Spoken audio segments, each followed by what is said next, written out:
नमस्कार बच्चों, शिक्षालय में आप सभी का पुनः स्वागत है। मेरा नाम है रेणु यादव। आइसोटोप्स का हम जिक्र कर रहे थे। इस लेक्चर में हम डिस्कस करेंगे आइसोटोप्स ऑफ हाइड्रोजन। हर एक एलिमेंट के डिफरेंट आइसोटोप्स हो सकते हैं, किसी के 2, किसी के 3, राइट। तो क्लोरीन के हमने 2 आइसोटोप्स पढ़े थे। अब हम हाइड्रोजन के 3 आइसोटोप्स के बारे में पढ़ने जा रहे हैं।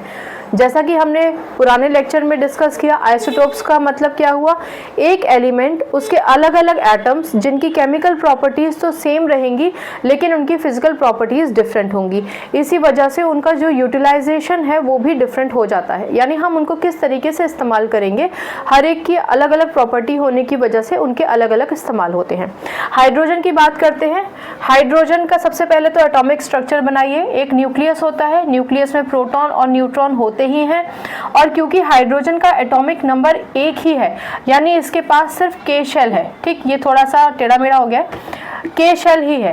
के शेल की मैक्सिमम कैपेसिटी 2 होती है, आपको पता है ना। तो के शेल ही है और इस के शेल में भी इसके पास सिर्फ एक ही इलेक्ट्रॉन है, यानी इलेक्ट्रॉन की मात्रा हाइड्रोजन के पास केवल 1 है। तो आप जानते हैं कि जितने नंबर ऑफ इलेक्ट्रॉन उतने ही नंबर ऑफ प्रोटॉन, यानी जितने भी हाइड्रोजन हैं इन सब के केस में नंबर ऑफ प्रोटॉन एक ही रहेगा, नंबर ऑफ इलेक्ट्रॉन एक ही रहेगा और नंबर ऑफ प्रोटॉन भी एक ही रहेगा। अब क्योंकि हम आइसोटोप्स की बात कर रहे हैं तो इन तीनों एटम्स में जो बदलाव होगा फिजिकल प्रॉपर्टी में वो होगा न्यूट्रॉन की वजह से। तो इसकी बात करते हैं। इसमें प्रोटॉन तो एक ही रहेगा, इलेक्ट्रॉन भी एक ही रहेगा, लेकिन यहाँ न्यूट्रॉन कितना है आप देखिए। टोटल मास नंबर कितना है, 1। तो मास नंबर क्या होता है, मास नंबर मतलब number of proton plus number of electron. तो प्रोटॉन ही 1 है, यानी न्यूट्रॉन इस केस में 0 है। 1 सिंबलाइज करता है कि प्रोटॉन और न्यूट्रॉन को अगर आप जोड़ दें तो 1 आना चाहिए। तो 1 + 0 = 1। ठीक है, चलिए ये क्लियर हो गया। अब अगर हम इसकी बात करें ड्यूटेरियम की, यहाँ पर भी एक न्यूक्लियस होगा, प्रोटॉन एक ही रहेगा क्योंकि इलेक्ट्रॉन एक ही है। Number of electron number of proton के बराबर ही होते हैं एक ओरिजिनल एटम में।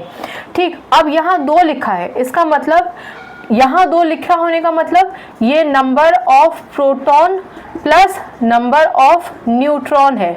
ठीक है ना, तो यानी यहाँ पर जो नंबर ऑफ न्यूट्रॉन है वो 1 होगा। क्लियर।